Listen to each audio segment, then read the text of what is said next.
మళ్ళీ కేంద్ర మంత్రిగా ఈ పార్లమెంట్ నుంచి ఉంటాడు అని ఈ సందర్భంగా తెలియజేస్తా ఉన్నాను. అదే కాకుండా ఇప్పుడు జరుగుతున్నటువంటి యుద్ధం, ఇప్పుడు జరుగుతున్నటువంటి పోరాటం రెండు సిద్ధాంతాల మధ్య, రెండు వర్గాల మధ్య. ఒకరేమో ఈ దేశ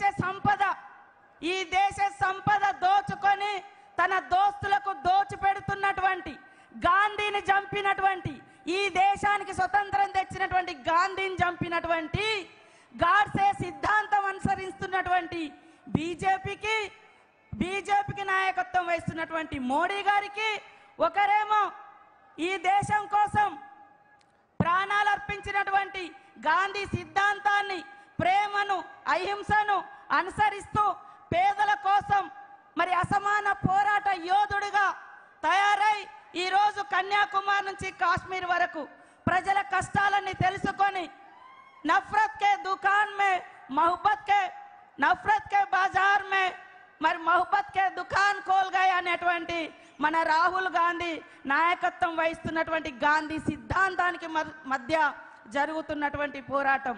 కాబట్టి ఇవాళ పేదల మీద ఎలాంటి ఇబ్బందులు లేకుండా పేదల కష్టాలు తీర్చేటువంటి పార్టీ కాంగ్రెస్ పార్టీ. మీరు ఒక్కసారి ఆలోచించండి, ఈ 10 సంవత్సరాల కాలంలో, మోడీ గారి కాలంలో మీకు గల్లీకి ఒక ఇల్లు వచ్చిందా?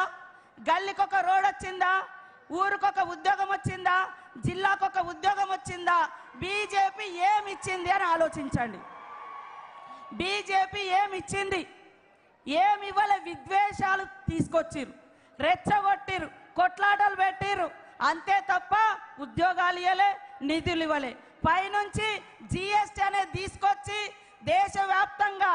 దేశవ్యాప్తంగా పేదల మీద, ప్రజలు కట్టుకునే బట్టల మీద 12%, విద్య మీద 18%.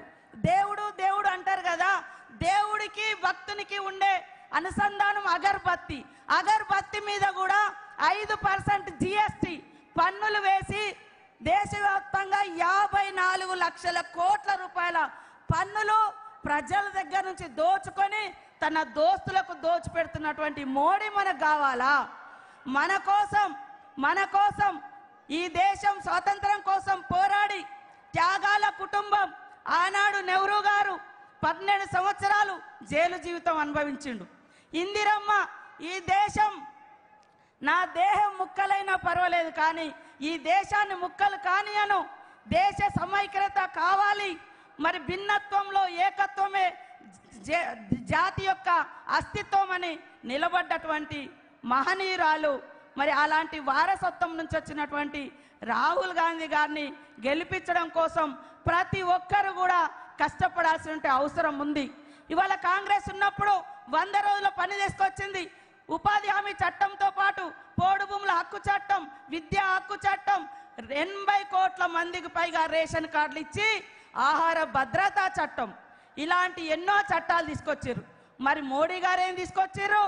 మోడీ గారు ఆ చట్టాలకు తూట్లు పొడిచే విధంగా రేపు మనకిచ్చినటువంటి మనందరి ఆత్మగౌరవానికి ప్రతీక భారత రాజ్యాంగాన్ని మార్చేటువంటి కుట్ర జరుగుతుంది.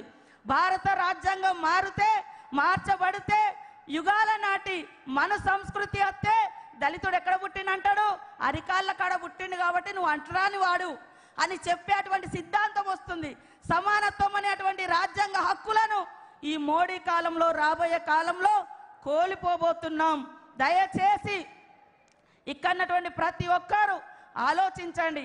రాహుల్ గాంధీ గారు ఈ దేశం కోసం పడుతున్నటువంటి కష్టాన్ని అర్థం చేసుకొని, ఇక్కడ మా మీద మీకు ఎవరికైనా భిన్నాభిప్రాయాలు ఉండొచ్చు, కానీ అక్కడ ఉన్నటువంటి నాయకుని మీద భిన్నాభిప్రాయాలు ఉండి ఈ ఎలక్షన్లలో మేము పనిచేయమంటే అలాంటి వాళ్ళు పార్టీకే అవసరం లేదు. ఇక్కడ నిలబడ్డది బలరాం నాయక్ గారు కాదు, రాహుల్ గాంధీ గారు, రేవంత్ రెడ్డి గారి యొక్క గౌరవాన్ని పెంచే ఎన్నికలు, రాహుల్ గాంధీ గారి యొక్క గౌరవాన్ని పెంచే ఎన్నికలు. కాబట్టి ప్రతి ఒక్కరూ కష్టపడాల్సినటువంటి ఎన్నికలని తెలియజేస్తా ఉన్నాను. దయచేసి ఈనాడు ఇక్కడున్నటువంటి సోదరులు కూడా, మా లంబాడా సోదరులు, కోయా, గోండు, ఆదివాసీ నాయకపోడు సోదరులు అందరూ కూడా ఐక్యంగా కాంగ్రెస్ పార్టీ మనందరికీ ఎస్సీ రిజర్వేషన్ ఇచ్చింది. కాంగ్రెస్ పార్టీ ఎస్సీ రిజర్వేషన్ ఇచ్చింది. కాంగ్రెస్ పార్టీ ఐటీడీఎల్ తీసుకొచ్చింది. కాంగ్రెస్ పార్టీ ఇవాళ ఉపాధి చట్టం తీసుకొచ్చి పేదలకు మరి పని కల్పించింది. అనేక చట్టాలు, ఉద్యోగాలు, ఉపాధి ఈ రోజు వరకు కాంగ్రెస్ తోటే. కాబట్టి ఇక్కడ ఒక వర్గాన్ని రెచ్చగొట్టడం, ఆదిలాబాద్లో ఇంకొక వర్గాన్ని రెచ్చగొట్టడం ఇది కాదు. అందరం కలిసి మనకి ఈరోజు ఈ అధికారం, ఈ హక్కులు, ఈ హోదా వచ్చిందంటే భారత రాజ్యాంగాన్ని రచింపజేసింది డాక్టర్ బిఆర్ అంబేద్కర్ గారి చేత. ఆనాడు నెహ్రూ గారు కాంగ్రెస్ పార్టీ భూములు పంచింది, ఇండ్లు ఇచ్చింది, హోదా ఇచ్చింది. ఇన్ని సంవత్సరాల తర్వాత 34 ఏళ్ళైంది రాజీవ్ గాంధీ చనిపోయి. ఆ రోజు నుంచి ఈ రోజు వరకు వాళ్ళ కుటుంబంలో ప్రధానమంత్రి పదవి లేదు. ఏ పదవి తీసుకోకున్నా ఈ దేశ ప్రజల కోసం ఆ కుటుంబం త్యాగం చేస్తుంది, కష్టపడుతుంది. కాబట్టి ఒక్క అవకాశం నెహ్రూ, గాంధీ, ఇందిరమ్మ సిద్ధాంతాలను, ఆదర్శాలను ముందుకు తీసుకుపోవడం కోసం ఈసారి ఖచ్చితంగా రాహుల్ గాంధీ గారిని ప్రధానమంత్రి చేయాల్సిన అవసరం ఉందని తెలియజేస్తా ఉన్నాను.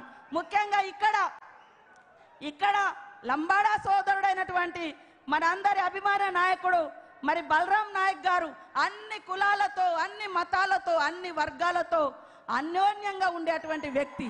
కాబట్టి ఆయనకి ఇచ్చినాం. అదే విధంగా ఆదిలాబాద్లో ఒక ప్రశ్నించే గొంతుక, ఒక మానవ హక్కుల కార్యకర్త, ఒక సామాన్య టీచర్ గోండు తెగకు ఇవ్వడం జరిగింది. కాబట్టి 2 వర్గాలను, 2 తెగలను ఈక్వల్ చేయించినందుకు మీరందరూ కూడా ఇక్కడ బలరామన్న కేయించి, అక్కడ సుగుణ కేయించి రాష్ట్రంలో 17 సీట్లకు కాంగ్రెస్ పార్టీ చేయి గుర్తుకు ఓటేసి గెలిపించాలని